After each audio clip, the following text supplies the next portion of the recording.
The final day of the Barcelona shakedown is now behind us, and honestly, what made this test special wasn't lap times, standings, or fastest sectors.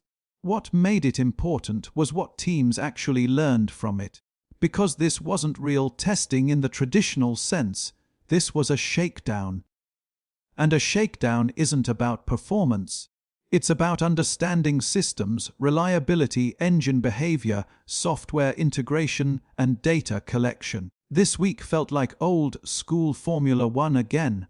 Leaks from the paddock, quiet information drops, behind-the-scenes details, and journaling that didn't revolve around headlines, but around how teams were actually running their programs. Not who was fastest, but who was smartest. Aston Martin was one of the most interesting stories of the entire shakedown. They were the last team to properly get running, barely doing any laps early on.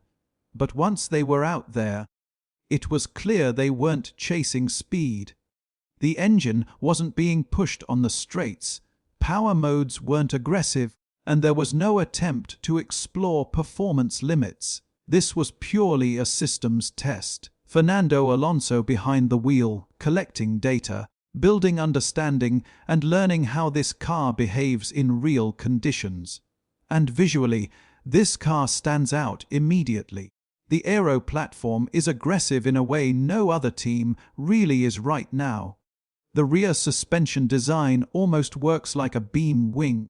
The overall structure looks extreme, futuristic, and very different. But the real question isn't how bold the Aero is. The real question is whether the power unit and the Aero concept actually work in harmony.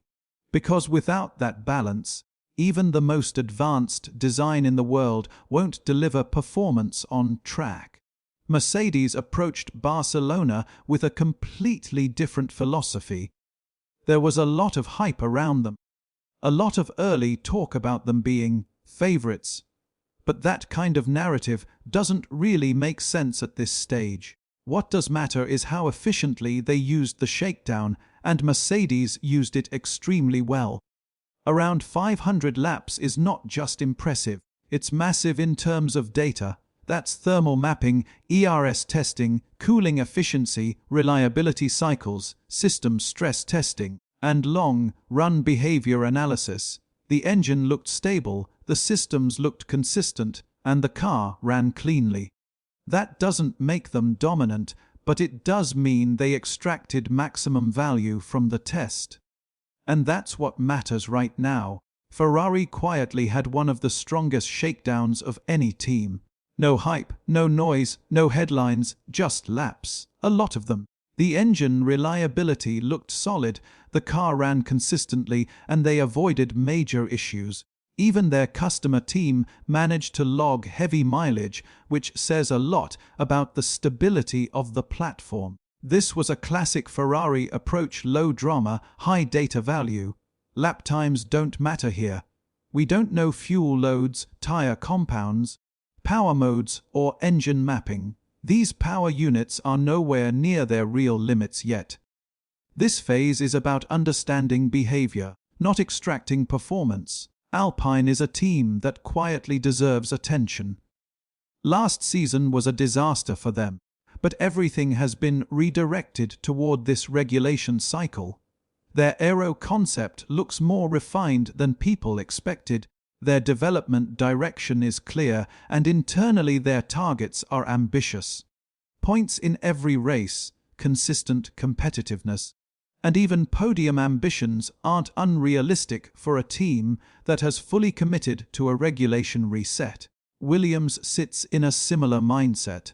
Full long-term focus, full investment into the future, and a complete shift in development philosophy. Regulation changes create opportunity, and both Alpine and Williams are positioning themselves to exploit that. Audi's shakedown went exactly how most people expected. New team, new engine, new systems, new integration challenges. There were problems, there were limitations, but there was also progress. Getting laps, collecting data, understanding reliability behavior. That alone is success for a brand new power unit project. This is not about competitiveness yet. This is about foundation building. Honda's approach was cautious but aggressive in design, late running but bold aero concepts. Red Bull's power unit project, surprisingly, looked far more stable than many expected. Reliability was decent, systems looked functional, and even after setbacks, they still managed to extract useful data. Their partner team running heavy mileage gave them even more information to analyze. What this shakedown really showed is not who is fast, but who is prepared. Who understands their systems? Who is building stable foundations? Who is learning fastest? Because in modern Formula One, championships aren't built on speed alone. They're built on data, integration, reliability, and development efficiency. Drivers themselves have already said these cars feel different. Driving styles matter more. Adaptability matters more. The cockpit is becoming a bigger performance variable again. That means we're entering a season where talent, engineering, and adaptability will all play bigger roles than pure car pace. Visually, the cars look incredible. Dark liveries, aggressive shapes, futuristic silhouettes. Some of them genuinely look like machines from a different era of motorsport. And honestly, that's a good thing. Formula One should look advanced. It should look extreme. It should look different. This shakedown wasn't about answers, it was about foundations. Not conclusions, but direction. Not performance, but preparation. And from what we've seen, 2026 is shaping up to be a season defined not by one dominant team, but by who learns fastest, adapts quickest, and develops smartest.